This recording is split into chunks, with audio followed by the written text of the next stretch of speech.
రాయిలో వెలిసిన బల్కంపేట ఎల్లమ్మ తల్లికి భక్తులు తమకు తోచిన భక్తిని చాటుకుంటున్నారు. అయితే బల్కంపేట ఎల్లమ్మ తల్లి కళ్యాణానికి ఎలాంటి చీర కట్టుకుంటే బాగుంటుంది, అమ్మవారికి మా వంతు కష్టంగా మేము నేచి ఒక చీర ఇస్తామని చెప్పి వచ్చినటువంటి భూదాన్ పోచంపల్లి నేత కార్మికులకు సంబంధించిన విషయం మనం చర్చిద్దాము. ఇక్కడ ప్రతి ఏటా వీళ్ళే నేస్తారా లేక ఎల్లమ్మ తల్లికి ఈసారే వాళ్ళు నేర్చిన చీరను బాగుగా ఇస్తున్నారో ఒకసారి తెలుసుకుందాం. చెప్పండి, మీ పేరేంటి? నా పేరు జయరాజ్ అండి. ఓకే, ఈ ఎల్లమ్మ తల్లి కళ్యాణానికి చీరను మీరే నేసిస్తున్నారా? ప్రతి సంవత్సరం ఆనవాయితీగా ఈ యొక్క బల్కంపేట ఎల్లమ్మ తల్లికి మేము నియమ నిష్టలతో వస్త్రాల్ని తయారు చేసి కళ్యాణోత్సవం కంటే ముందు రోజు ఎదుర్కోళ్ళ సందర్భంగా సమర్పించడం జరుగుతుంది. ఈ కార్యక్రమంలో కళాకారులు చంద్రశేఖరు, వేణు, మరియు ఉపేందరు, బాలకృష్ణ, మళ్ళీ వెంకటేష్, ఇంకా లక్ష్మయ్య, వీళ్ళు రామకృష్ణ, వీళ్ళందరూ ఎంతో కష్టపడి నిష్ఠతోటి అమ్మవారి దర్శనం చేసుకున్న తర్వాతనే ఈ కార్యక్రమంలో పాల్గొంటారు. దీనికి మా యొక్క కార్యదర్శి గంధి రాజేష్ గారు మరియు ఈ సనత్ నగర్ యొక్క సంఘం అధ్యక్షులు భద్రయ్య గారు, గంజి, వీళ్ళు అందరూ ఈ యొక్క కార్యక్రమాన్ని అభినందిస్తూ ఈ కార్యక్రమంలో భాగస్వామ్యం అవుతున్నారు. వీళ్ళందరికీ కూడా అమ్మవారి ఆశీస్సులు ఉండాలి. అలాగే చేనేత కళాకారుల యొక్క కళ గతంలో దేవతలకు వస్త్రాలు నేసినటువంటి వంశస్థులు, ఆ యొక్క వంశస్థుల యొక్క చరిత్ర రాను రాను ఎవరికి తెలియకుండా పోతున్నది. వారి యొక్క కళకు తగిన పారితోషికం కూడా లభించడం లేదు. అందుకే అని చెప్పేసి ఈ భగవంతుని సన్నిధిలో వారి యొక్క కళకు తగిన గుర్తింపు రావాలి, అలాగే తగిన ఆర్థికంగా నిలదొక్కునే విధంగా ఉండాలని చెప్పేసి అమ్మవారికి కోరుకుంటూ ఈ యొక్క వస్త్రాలను తయారు చేసి ఇవ్వడం అన్నది ఈ యొక్క ఎల్లమ్మ తల్లికే కాకుండా రేపు రాబో మాంకాళి జాతర సందర్భంగా కూడా అక్కడ కూడా వేయడం జరుగుతుంది. మరియు గోల్కొండ ఎల్లమ్మ తల్లికి, లాల్ దర్వాజా సింహవాహినికి, ఇక నగరంలోని విశిష్ట గల దేవాలయాల్లో మేము ప్రతి సంవత్సరం నేస్తున్నాము. నిరంతరంగా దేశంలోని ప్రముఖ దేవాలయాల్లో ఈ యొక్క కార్యక్రమాన్ని మేము నిర్విరామంగా నిర్వహిస్తామని, దానికి ఎల్లమ్మ తల్లి ఒక ఆశీస్సులు ఉండాలని చెప్పేసి ఈ యొక్క కళాకారుల కష్టానికి తగిన ఫలితం దక్కాలని చెప్పి ఈ సందర్భంగా అమ్మవారిని వేడుకోవడం జరిగింది. ఈ యొక్క కార్యక్రమాన్ని ఇప్పుడే వచ్చి మా గౌరవ స్థానిక శాసనసభ్యులు అభినందించడం జరిగింది. పూజా కార్యక్రమంలో పాల్గొని అప్పటి నుంచే ఈ తెలంగాణ ప్రభుత్వం వచ్చినప్పటి నుంచే మాకు దేవాలయాలలో అవకాశం దొరకడం జరుగుతుంది. కాబట్టి ఈ యొక్క నిరంతరంగా ఈ కార్యక్రమాన్ని నిర్వహిస్తామని చెప్పేసి ఈ సందర్భంగా తెలియజేస్తున్నాం. తెలంగాణలో బోనాలు అంటే ప్రత్యేక సంస్కృతి. అయితే ఇప్పుడు తెలంగాణ వచ్చిన తర్వాత మీరు ఈ అమ్మవారికి చీర నేస్తుర్రా? తెలంగాణ రాకముందు కూడా మీరే నేసేవారా? గతంలో మేము వస్త్రాలను బయట నుంచి వస్త్రాలను షాపుల్లో కొనుక్కొచ్చి సమర్పించే వాళ్ళము. తెలంగాణ ప్రభుత్వం వచ్చిన తర్వాత ఇక్కడ యొక్క వాతావరణము, వివిధ వృత్తుల వారి యొక్క కళా నైపుణ్యాన్ని ఏ రకంగా ప్రదర్శిస్తున్నారో ఆ రకంగా అప్పటి ప్రభుత్వాన్ని మేము సంప్రదించడం జరిగింది. ఆ కార్యక్రమంలో అప్పటి మంత్రివర్యులు తలసాని శ్రీనివాస్ యాదవ్ గారి అనుమతితో అధికారులు అనుమతి ఇవ్వడం జరిగింది. అది తిరిగి నిరంతరంగా కొనసాగించాలని చెప్పేసి వారు ఆదేశించడం జరిగింది. ఆ ఆదేశానుసారమే కమిషనర్ గారు కానివ్వండి, ప్రిన్సిపల్ సెక్రటరీ కానీ వీళ్ళందరూ కూడా మమ్మల్ని అభినందిస్తున్నారు. వాళ్ళు కూడా ఈ కార్యక్రమంలో పాల్గొనడం జరిగింది. వారికి కూడా ప్రత్యేకమైనటువంటి అభినందనలు తెలియజేస్తున్నాను. దేవస్థానానికి కూడా అంటే ఆలయాలకు వెళ్ళి అక్కడ నేసిస్తుంటారు, అక్కడే నేసిస్తాము. ఏ ప్రధాన ఆలయాలు ఉంటాయో అక్కడే నేసి అక్కడే నిష్ఠతోటి తయారు చేసి ఇవ్వడం జరుగుతుంది. ఇది కాకుండా బల్కంపేట మరి భద్రాచలంలోని సీతారాముల వారి వార్షిక కళ్యాణోత్సవం సందర్భంగా ఎదుర్కోళ్లలో అక్కడ కూడా సమర్పించడం జరుగుతుంది. మరియు పట్టాభిషేకానికి కూడా అక్కడ ఇవ్వడం జరుగుతుంది. అంటే ఈ చీర నేసే ముందు, ఈ గుడికి వచ్చే ముందు మీరు ఎలాంటి నియమ నిష్టలు? ఈ యొక్క చీర ఎప్పుడైతే మనం తయారు చేస్తామో అప్పటి నుంచి రంగులు అద్దడం కాడికెంచి కూడా నిష్ఠతోటి స్నానం చేసిన తర్వాతనే ఈ యొక్క కార్యక్రమాన్ని చేపట్టడం జరుగుతుంది. ప్రతిరోజు ఇక్కడికి వచ్చిన తర్వాత కూడా భగవంతుని దండం పెట్టుకున్న తర్వాతనే ఇక్కడ మగ్గం మీద కూర్చొని నిర్వహించడం జరుగుతుంది. ఇప్పుడు ఒక వార్పు అంటే 8 చీరలు ఉంటాయి మీ దాంట్లో, అవునా? 7 చీరలు. 7 వస్తాయి, 8 వస్తాయి. ఇప్పుడు ఇది ఒక వార్పు లాగా పెడతారా, ఓన్లీ ఒక చీర మటుకే పెడతారా? లేదు, ఇప్పుడు అమ్మవారు ఎన్ని చేయించుకుంటే అన్ని చేస్తాము. ప్రతి సంవత్సరం లాస్ట్ టైం 3 చేయించినాం ప్రతి సంవత్సరం. ఈసారి 2వ బయట ఉన్నది, అమ్మవారు చేయించుకుంటే 3వది కూడా చేయడానికి సిద్ధంగా ఉన్నారు. ఆ సమయం అనుకూలాన్ని బట్టి ఉంది. కొన్ని దారాలు తెగిపోతుంది, సమయం ఎక్కువ పడుతుంది. అమ్మవారు తొందరగా చేసుకున్నట్టు ఇంకోటి పెంచుతాం, ఆ రకంగా ఉంటది.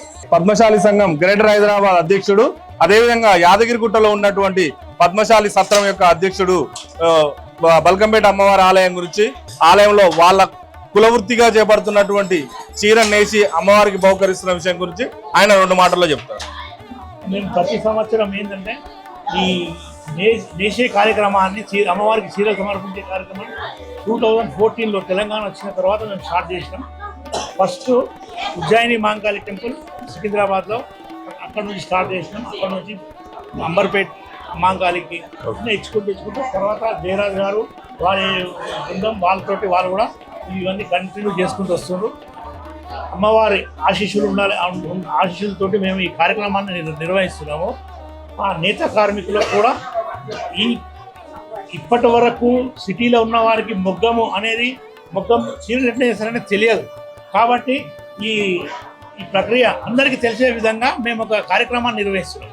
ఆ కార్యక్రమంలో భాగంగానే ప్రతిసారి ఈ అన్ని దేవాలయాలలో అమ్మవారికి దేవాలయాలే కాకుండా తాడుబన్ హనుమంతుని టెంపుల్ కానీ ఇట్లా కొన్ని టెంపుల్లో మెయిన్ ప్రధాన ఆలయాలలో మేము నిర్వహిస్తున్న ఈ కార్యక్రమాన్ని మా నేత కార్మికులకు వాళ్ళ నైపుణ్యం కూడా గుర్తుంటుంది. కాబట్టి చీర ఎట్లా తయారవుతుంది అనేది అంతా ఏమనుకుంటారంటే లూమ్ మిషన్లో తయారవుతుంది అనుకుంటారు.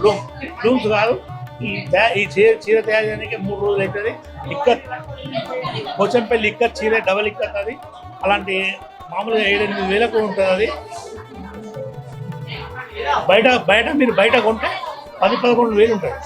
అసలు దాన్ని మేము అమ్మవారికి ప్రతిసారి సమర్పిస్తున్నాం. దాదాపు మేము ఈ ఎల్లమ్మ టెంపుల్ అంటే మాకు అనవాదిగా ఉంది. ప్రతిసారి మేము ఇక్కడ ఎల్లమ్మ దగ్గరికి వచ్చి ఏ పనైనా మా కాన్స్టిట్యూషన్ వాళ్ళు కానీ ఎవరు కానీ వేరే స్టేట్ వాళ్ళు కానీ ఇక్కడికి వచ్చి మొక్కిపోయిన తర్వాత వేరే వాళ్ళ పనులు కూడా చేస్తారు. ఎందుకంటే ఈ పద్మశాలీలు ఈ రోజు కాదు, ఎప్పటి నుంచో ఒక నూలు దానికి ఎంత కష్టపడతారో వాళ్ళకు ఇప్పుడు ఎందుకంటే మేము కొద్ది తెలంగాణ వచ్చింది కాబట్టి ఇంకా బాగా డెవలప్మెంట్ చేయాలని మేము ఈ ప్రతి టెంపుల్కు మేము ఇదే మిషన్ మొగ్గాలు పెట్టి అమ్మవారికి పట్టు చీరలు గిట్ట అందియాలని మేము మా స్టేట్ లెవెల్ వాళ్ళకు కూడా, మా ప్రెసిడెంట్ వాళ్ళకు స్టేట్ లెవెల్లో కూడా ఇది అక్కడికి కూడా తీసుకుపోయి కావాలంటే ముఖ్యమంత్రి దగ్గర కూడా పోయి మా సంఘాలను మా పద్మశాలకు ఒక వృత్తి అన్నది ఇవ్వాలి. ఎందుకంటే శ్రీశైలంలో మేము నేసిన ఆ జ్యోతిని అమ్మవారి ఆర్య గారికి వేసేసి ఇది గుంచుతారు. ఎందుకంటే పట్టు వస్త్రాలు కూడా మేము నేసే, కానీ ఇప్పుడు దేవతలకే మేము బట్టలు అందించిన వాళ్ళం. శ్రీమాత్రే నమః. ఈ నెల 21వ తారీఖు రోజు అమ్మవారి కళ్యాణం బ్రహ్మాండంగా జరుగుతుంది. తెలంగాణ ప్రాంతం నుండే కాకుండా మహారాష్ట్ర, కర్ణాటక నుండి కూడా చాలామంది పెద్ద ఎత్తున భక్తులు అమ్మవారి దర్శనానికి కానీ, కళ్యాణం కానీ, రథోత్సవానికి కానీ కూడా ఇక్కడికి వచ్చేస్తారు. ఇక్కడ చుట్టుపక్కల ప్రాంతం వాళ్ళు కూడా అన్నదానం, వేల మందికి అన్నదానం కూడా ఇక్కడ చేస్తూ ఉంటారు. ఇక్కడ ప్రత్యేకత అదే. కళ్యాణం చాలా బ్రహ్మాండంగా జరుగుతుంది. ఇక్కడ అధికారులు కానీ, దేవస్థాన అధికారులు కానీ, పోలీసు అధికారులు కానీ పర్యవేక్షణలో బ్రహ్మాండంగా ఏ భక్తుడికి ఇబ్బంది కలగకుండా అందరికీ తొందరగా దర్శనం అయ్యే విధంగా అధికారులు మేము ఉన్నప్పుడు కూడా అమ్మవారి దర్శనం తొందరగా అయ్యేటట్టు చేసేవాళ్ళం. ఈ అమ్మవారి ఆలయ విశిష్టతలో భక్తుల విశ్వాసం ఏంది మీరు చెప్పండి. అమ్మవారి నమ్ముకున్నంత, ఎంత నమ్ముకుంటే అంత కోరిన బంగారం. ఏ కోరుకుంటే అది బంగారం అయ్యే అమ్మవారు. అమ్మవారు స్వయంభూ, ఇక్కడ స్వయంగా వెలిసింది. 700 సంవత్సరాల కింద పరశురామ బాధపడలే ఇక్కడ బావిలో వెలిసిందని ఒక పురాణం ఉంది. ఇక్కడ ముడుపు, ఏ ముడుపు కట్టినా ముడుపు చెల్లిస్తారు. మళ్ళీ ముడుపు కంపల్సరీ అవుతుంది. ఈ ఆలయానికి తెలంగాణ భక్తులే వస్తుంటారా, ఇతర రాష్ట్రాల భక్తులు కూడా తెలంగాణ వస్తారా? కాకుండా మహారాష్ట్ర, కర్ణాటక వివిధ జిల్లాల నుంచి, ఆంధ్ర నుంచి కూడా అమ్మవారి దర్శనానికి ఈ మధ్య కాలంలో ఒకప్పుడు ఆదివారం మంగళవారం కాకుండా ఇప్పుడు నిత్యము రష్గా ఉంటుంది. ఓకే ఇప్పుడు శనివారం ఉండకపోతే ఇప్పుడు శనివారం కూడా ఫుల్ పబ్లికే. ఓకే. వివిధ ప్రాంతాల నుంచి, ఒక హైదరాబాద్ జిల్లా కాకుండా వివిధ జిల్లాల నుంచి ఈ కళ్యాణం కాకుండా ఉట్టేప్పుడు కూడా దర్శనానికి విచ్చేసి నిత్య బోనాలు అమ్మవారికి. ఓకే. ఇప్పుడు ఆషాఢ మాసంలో బోనాలు అవుతాయి, అవును. కానీ అమ్మవారికి నిత్య బోనాలే. ఓకే. ఎక్కడి నుంచి వచ్చి బోనాలు చేయడము ఇవన్నీ ప్రత్యేకత అమ్మవారు. నిజంగా ఈ నేత కార్మికుల కష్టం గురించి ప్రపంచానికి తెలియాల్సినటువంటి అవసరం ఉంది.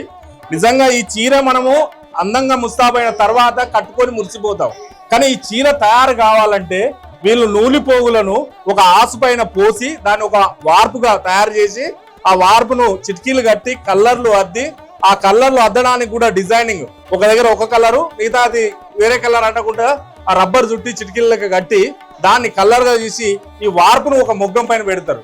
పెట్టి ఒక వార్పులో 7 కానీ 8 కానీ చీరలు ఉంటాయి. ఆ చీరలు నేయడానికి వాళ్ళు ఒక నెల రోజులు కష్టపడతారు. నిజంగా నేతన్న కష్టానికి గుర్తింపు రావాలి, వాళ్ళు నేసినటువంటి కష్టానికి సరైన ధర కూడా ఇవ్వాలి.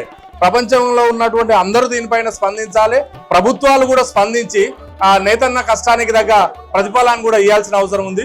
అందుకే వాళ్ళు భగవంతుని కోరుకుంటూ భగవంతునికి చీరలు నేస్తూ అమ్మవార్లకు అందిస్తారు. అదేవిధంగా భద్రాద్రి రామచంద్ర స్వామికి కూడా వాళ్ళు, శ్రీశైలం మల్లన్నకు కూడా వాళ్ళు పట్ట వస్త్రాలు వీళ్ళు నేసినవే ఇస్తున్నారు. కాబట్టి నేతన్న యొక్క శ్రమకు నిజంగా ప్రతి ఒక్కరూ యాడ్సప్ చెప్పాల్సిందే.